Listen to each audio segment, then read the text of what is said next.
नमस्कार, मी सुमित. तुम्ही पाहता LS मराठी. सकाळच्या 8च्या बातम्यांमध्ये आपलं स्वागत.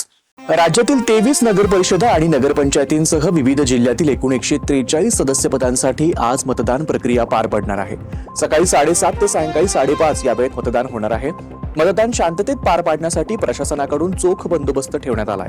दरम्यान उद्या 21 डिसेंबर रोजी राज्यभरातील एकूण 288 नगरपालिका आणि नगरपंचायतींचा निकाल लागणार आहे.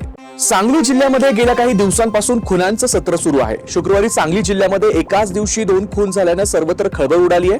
कुपवाड आणि जतमध्ये या 2 हत्या झाल्यात. जमिनीचा वाद आणि दुसऱ्याचा पूर्व वैमनस्यातून खून करण्यात आलाय. लागोपाठ सुरू असलेल्या हत्यांच्या घटनांनी जिल्ह्यामध्ये दहशतीचं वातावरण पसरलंय.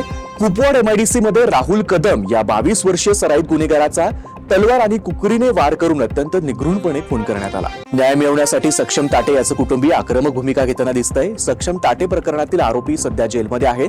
आचल मामिडवार हिने या संदर्भात प्रतिक्रिया दिली आहे. सक्षम या जगात नसला तरीही आयुष्यभर मी त्याची बायको म्हणून जगणार आहे.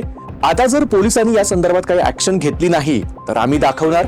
आमच्याकडे शेवटचा पर्याय तोच आहे. आमचा सक्षम गेला आहे.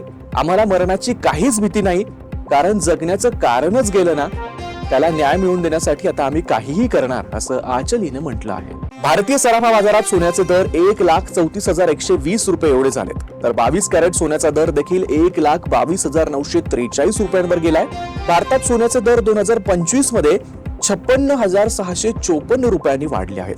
एकीकडे सोन्याचे दर वर्षभरामध्ये 56,000 रुपयांनी वाढलेत, तर चांदीच्या दरात देखील वर्षभरात 1,14,319 रुपयांची वाढ झाली आहे. आजचा GST सह चांदीचा दर 2,06,346 रुपयांवरती पोहोचलाय. महाराष्ट्राच्या लेकीनं लेफ्टनंट होण्याचा मान मिळवलाय. डेहराडून या ठिकाणी सैन्याला प्रशिक्षण देणारी अकादमी आहे.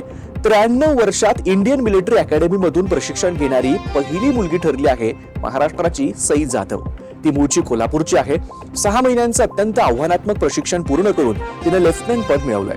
SSBची मुलाखत आणि शारीरिक आणि मानसिक कसोटीवरती पात्र ठरली आहे. सईच्या वडिलांनी आणि आजोबांनी देखील सैन्याची सेवा केलेली आहे. केंद्र सरकारने एक अत्यंत गंभीर इशारा दिलाय. भारतातील आजारांचं प्रमाण सध्या झपाट्याने बदलतंय. कॅन्सर आणि हृदयरोग सध्या तरुणपणातच आढळून येतोय. सध्या देशभरात दरवर्षी 14 ते 15 लाख कॅन्सर रुग्ण आढळून येतात. अमेरिका आणि चीन नंतर कॅन्सर होण्यात भारताचा 3रा क्रमांक लागतोय. 2040 पर्यंत देशात 20 लाखाहून अधिक कॅन्सर रुग्ण आढळून येण्याची शक्यता आहे, अशी माहिती मंत्री जितेंद्र सिंह यांनी राज्यसभेत दिली आहे. सलग 4 दिवसांच्या घसरणीनंतर भारतीय शेअर बाजारात 19 डिसेंबरला तेजी पाहायला मिळाली. अमेरिकेत व्याजदर कपातीच्या अपेक्षा वाढल्यानं खरेदी वाढली.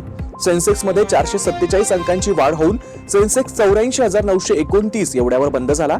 तर निफ्टीमध्ये 150 अंकांची वाढ झाली. निफ्टी 25,966 एवढ्या अंकावर बंद झाला. निफ्टी 25,900 अंकावर बंद होणं बाजारासाठी सकारात्मक मानलं जात आहे. आठवड्याभराचा विचार केला असता सेन्सेक्स आणि निफ्टीमध्ये घसरण दिसून येते. आठवड्याभराच्या शेवटी बाजारात तेजी दिसून येणं हे सकारात्मक मानलं जात आहे. नागपूरच्या बुटीमोडी MIDC परिसरात आवाडा कंपनीमध्ये पाण्याची टाकी कोसळल्यानं भीषण अपघात झाला. या घटनेमध्ये 3 मजुरांचा दुर्दैवी मृत्यू झाला असून 11 मजूर गंभीर जखमी झालेत. त्यांच्यावर खासगी रुग्णालयात उपचार सुरू आहेत. आवाडा कंपनीमध्ये सौर पॅनल निर्मितीचं काम सुरू होतं. पाण्याच्या टाकी शेजारी कन्स्ट्रक्शन काम करणारे मजूर काम करत होते. पाण्याची टाकी कोसळल्यानं काम करणारे मजूर त्या टाकीच्या मलब्याखाली दबले गेले. टीम इंडियानं सूर्यकुमार यादव याच्या नेतृत्वात अहमदाबादमधील 5व्या आणि अंतिम T20 सामन्यात पाहुण्या दक्षिण आफ्रिकेविरुद्ध 30 धावांनी विजय मिळवलाय. टीम इंडियानं दक्षिण आफ्रिकेसमोर 232 धावांचं आव्हान ठेवलं होतं. मात्र दक्षिण आफ्रिकेला भारतीय गोलंदाजांसमोर 20 ओव्हरमध्ये 8 विकेट्स गमावून 201 धावा करता आल्या. भारतानं सामन्यासह आता मालिकाही जिंकली आहे. भारताचा हा मालिकेतील 3रा विजय ठरलाय. भारतानं यासह सूर्यकुमार यादव याच्या नेतृत्वात 5 सामन्यांची मालिका 3-1 अशा फरकानं जिंकली आहे. तिलक वर्मा, हार्दिक पांड्या आणि वरुण चक्रवर्ती हे दोघं भारताच्या विजयाचे शिल्पकार ठरलेत. या होत्या आताच्या महत्त्वाच्या बातम्या. बघत रहा LS मराठी.